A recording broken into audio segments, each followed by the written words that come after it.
আসসালামু আলাইকুম ভিউয়ার্স, কেমন আছেন আপনারা? আশা করি আল্লাহর অশেষ রহমতে আলহামদুলিল্লাহ ভালো আছেন। আমিও আপনাদের দোয়ায় আল্লাহর মেহেরবানিতে আলহামদুলিল্লাহ ভালো আছি। আবারও চলে আসলাম, দেখেন নতুন একটা রেসিপি নিয়ে এসেছি। একদম ক্রিস্পি মুচমুচে পোলাওয়ের পাকোড়া। দেখতে যতটা সুন্দর, খেতেও কিন্তু ততটাই ভালো লাগে। এই তো দেখেন, একদম মুচমুচে আছে এবং কি ভিতরে একদম সফট ভাব। এই যে দেখেন, জাস্ট ইয়াম্মি একটা ভাব, খেতেও জাস্ট অসাধারণ। এটা দেখতে যতটা লোভনীয়, খেতেও ততটা লোভনীয়। এখন এই রেসিপিটা আপনারা যদি বাসায় করে খেতে চান তাহলে তো অবশ্যই ভিডিওটা দেখতে হবে। চলুন আমরা মূল ভিডিওতে ফিরে যাই, দেখতে থাকি এটা কিভাবে তৈরি করা হলো। এখানে আমি বেঁচে যাওয়া কিছুটা পোলাও দিয়ে দিচ্ছি। অপচয় না করে পোলাওগুলো আমরা কাজে লাগাতে পারি বিকেলের স্ন্যাক্স হিসেবে। তাই আমি এখানে কিছুটা বেঁচে যাওয়া পোলাও দিয়েছি, সাথে দিচ্ছি একটা ডিম দিয়ে দিয়েছি, সাথে দিচ্ছি কিছুটা আলু। দেখতে পাচ্ছেন আলুগুলো কিন্তু আমি লম্বা করে কেটে নিয়েছি, একই সাইজের করে কেটেছি। কিছুটা গাজরও আমি লম্বা করেই কেটে নিয়েছি। আর তার সাথে দিচ্ছি কিছুটা বরবটিগুলো আমি মাঝখান থেকে বিচি ছাড়িয়ে লম্বা করে কেটে নিয়েছি। দিয়ে দিচ্ছি কিছুটা কাঁচামরিচ। আমি কিন্তু মিক্সিং বোলটা চেঞ্জ করে নিয়েছি, কারণ এটাতে আমার ধরবে না, তাই আমি চেঞ্জ করে নিয়েছি। এখন দিয়ে দিচ্ছি 1 চামচের মতো লেবুর রস, দিয়ে দিচ্ছি স্বাদ মতো লবণ, দিয়ে দিচ্ছি 1.5 চামচের মতো চাট মশলা, ধনিয়া গুঁড়া দিচ্ছি হাফ চামচ জিরার গুঁড়া, হাফ চামচ গরম মশলার গুঁড়া,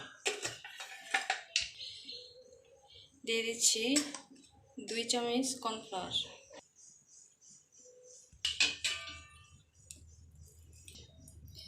এখানে আমি কিছুটা পোলাও ব্লেন্ড করে নিয়েছি, এটা আমি এখানে দিয়ে দিচ্ছি। আর সর্বশেষে দিচ্ছি 1 চামচ ঘি। সবগুলো উপকরণ আমি হাতের সাহায্যে সুন্দর করে ম্যারিনেট করে নেব। এটাকে আমি হাতের সাহায্যে ভালোভাবে ম্যারিনেশন করে নিয়েছি। এখন চলে যাব পরবর্তী স্টেপ। আমি চুলাতে প্যানের সাথে তো ভাজার জন্য তেল অলরেডি দিয়ে দিয়েছি গরম হওয়ার জন্য। আমি এখানেও 1 চামচ পরিমাণ ঘি দিয়ে দিচ্ছি। আমি এখন এখান থেকে একদম বলাকৃতির করে ছোট সাইজ করে এটাকে ভাজার জন্য তেলের মাঝে ছেড়ে দেবো। দিয়ে দিচ্ছি।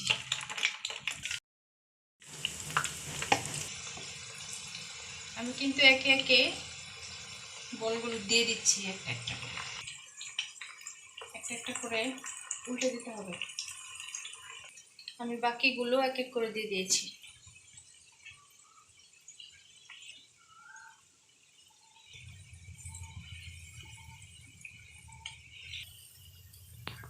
ঈদের সময় আমাদের সবারই ঘরে পোলাও, কোরমা এগুলো রান্না হয়। রান্না হলে সব কিছু কিন্তু একদম পরিপূর্ণভাবে শেষ হয়ে যায় না, কিছুটা অবশিষ্ট থেকে যায়। তো অবশিষ্ট পোলাওটুকু আপনারা নষ্ট না করে এখানে সেখানে ফেলে না রেখে এভাবে স্ন্যাক্স বানিয়ে বিকালের নাস্তা হিসেবে বা মেহমানদের সামনে নাস্তা হিসেবে আপ্যায়ন করতে পারেন। এতে কিন্তু মন্দ হবে না, এটা খেতেও কিন্তু ভালো লাগে, খেতে কিন্তু অনেক মজার হয়। এটা চায়ের সাথে করতে পারেন। আমার ভিডিওটি এতক্ষণ ধৈর্য ধরে দেখলেন। আমার রেসিপিগুলো যদি আপনাদের ভালো লেগে থাকে তাহলে প্লিজ আমার চ্যানেলটি সাবস্ক্রাইব করবেন, আমার পাশে থাকবেন। আপনাদের পাশে থাকার আমার একটা সুযোগ করে দিবেন।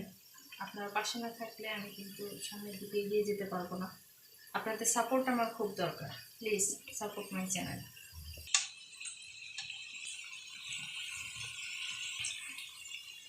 এটাকে কিন্তু একদম মুচমুচে করে ভেজে নেবেন। মুচমুচে করে না ভাজলে কিন্তু খেতে মজা লাগবে না, একদম ক্রিস্পি মুচমুচে হবে।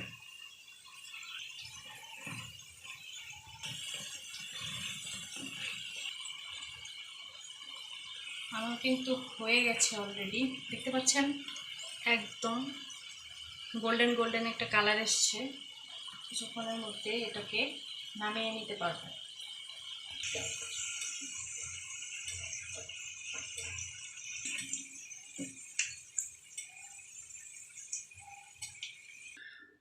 এই তো রেডি হয়ে গেল মুচমুচো পোলাওয়ের পাকোড়া।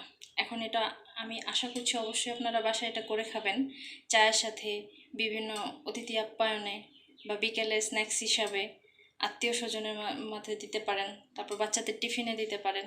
যে যেভাবে খুশি সেভাবে বানিয়ে খেতে পারেন, খেতে কিন্তু মন্দ হবে না। আমার ভিডিওটি এতক্ষণ ধৈর্য ধরে দেখার জন্য আপনাদের অনেক অনেক ধন্যবাদ। প্লিজ আমার চ্যানেলটি সাবস্ক্রাইব করবেন, ভালোবাসে একটা লাইক, একটা কমেন্টস দিবেন। আমার ভিডিওগুলো প্লিজ দেখবেন, দেখে যদি ভালো লাগে আমাকে সামনের দিকে এগিয়ে যাওয়ার জন্য, আরও ইন্সপিরেশন দেওয়ার জন্য প্লিজ আমার চ্যানেলে কমেন্ট করবেন।